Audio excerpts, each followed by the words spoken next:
Hello movie lovers.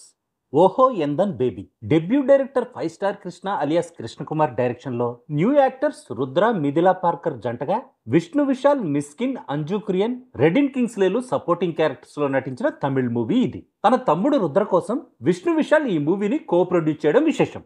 2025 July 11న theatres లో release అయిన ఈ తమిళ్ మూవీ ఆగస్ట్ 8 నుంచి నెట్ఫ్లిక్స్ ఓటీటీలో స్ట్రీమింగ్ అవుతుంది. ఈ మూవీ ఎలా ఉందో ఈ రివ్యూలో చూద్దాం. ఇదొక coming of age romantic comedy drama. 2 hours 14 minutes duration ఉన్న ఈ మూవీని మీరు మీ ఫ్యామిలీతో కలిసి కూడా చూడొచ్చు. గౌతమ్ వాసుదేవ్ మీనన్ మూవీ ఏం మాయ చేసేవే గుర్తొచ్చింది నాకు ఈ మూవీ చూస్తున్నప్పుడు. ప్రేమంటే తొలి చూపులోనే ఒక ఇద్దరు వ్యక్తుల మధ్య కలిగే ఆకర్షణ, లేదా ఒకరిపై ఇంకొకరు చూపించుకునే కేరింగా, లేదా ఒకరికొకరు సపోర్ట్ చేసుకుంటూ తమ గోల్స్ ని అచీవ్ చేసుకునే బంధమా? ఇలాంటి ఎన్నో క్వశ్చన్స్ రేజ్ అవుతాయి ఈ మూవీ చూస్తున్నంతసేపు. బ్రోకెన్ రిలేషన్షిప్స్ గురించి, అలాగే మనం మన జీవితాల్లో అసలైన ప్రేమను వెతుక్కునే మార్గాల గురించి డిస్కస్ చేశారు ఈ మూవీలో. ఫస్ట్ హాఫ్ నార్మల్ గా అనిపించింది, సెకండ్ హాఫ్ మాత్రం చాలా ఇంట్రెస్టింగ్ గా బాగుంది. ఓవరాల్ గా మూవీ డీసెంట్ గా ఉంది.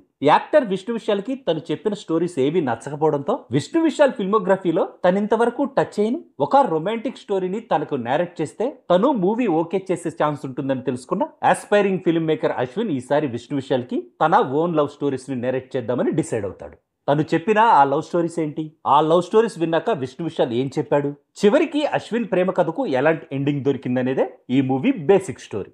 సినిమా ఇన్ సినిమా అనే ఫార్మెట్ లో లవ్, కామెడీ, ఎమోషన్స్ ని మిక్స్ చేసి కన్వీనియంట్ రైటింగ్ తో, బ్రీజీ రొమాన్స్ తో ఆడియన్స్ కి ఈ మూవీని ఇంట్రెస్టింగ్ గా ప్రజెంట్ చేయడానికి డైరెక్టర్ కృష్ణకుమార్ చేసిన ప్రయత్నం బాగానే ఉందనిపించింది. హరీష్ కన్నన్ సినిమాటోగ్రఫీ ఎక్సలెంట్ గా ఉంది, బ్యాక్గ్రౌండ్ మ్యూజిక్ కూడా బాగుంది, ఎడిటింగ్ బాగానే ఉంది. కానీ మూవీ డ్యూరేషన్ ఇంకొంచెం తగ్గించి ఉంటే మూవీ ఇంకా బాగుండేది అనిపించింది. తనకు ఇదే మొదటి సినిమా అవడం వల్ల ఏమో గానీ అక్కడక్కడ నర్వస్నెస్ ఫీల్ అయినా ఓవరాల్ గా అశ్విన్ క్యారెక్టర్ లో రుద్ర యాక్టింగ్ బాగుంది. మీరాగా మిథిలా పాల్కర్ తనకు దక్కిన సాలిడ్ రోల్ కి తన యాక్టింగ్ తో 100% జస్ట్ ఇచ్చేయడానికి ట్రై చేసింది. Ashwin teenage girl friend and ex lover రవీనాగా వైభవి యాక్టింగ్ కూడా బాగుంది. రియల్ లైఫ్ క్యారెక్టర్ చేసిన మిస్కిన్, విష్ణు విశాల్ సపోర్ట్ ఈ మూవీకి చాలా హెల్ప్ అయింది. అశ్విన్ ఫ్రెండ్ రస్నాగా నిర్మల్ పిళ్ళై, మీరా ఫ్రెండ్ అంజలిగా నివాషన్లు కూడా పర్ఫెక్ట్ గా సెట్ అయ్యారు. కరుణాకరన్, రెడిన్ కింగ్స్లేల హ్యూమర్ కూడా బాగానే వర్కౌట్ అయింది. మిగతా సపోర్టింగ్ క్యారెక్టర్స్ కూడా ఓకే. ఫైనల్ గా చెప్పాలంటే ఫస్ట్ హాఫ్ విషయంలో ఇంకొంచెం కేర్ తీసుకోవడంతో పాటు మూవీకి ఎమోషనల్ గా ఇంకొంచెం డెప్త్ ని యాడ్ చేస్తుంటే మూవీ ఇంకా బాగుండేది అనిపించిన ఈ మూవీని ఓటీటీలోనే కాబట్టి ఒకసారి చూడొచ్చు. That's all in this review friends. మళ్ళీ నెక్స్ట్ రివ్యూలో కలుసుకుందాం. Thank you for watching.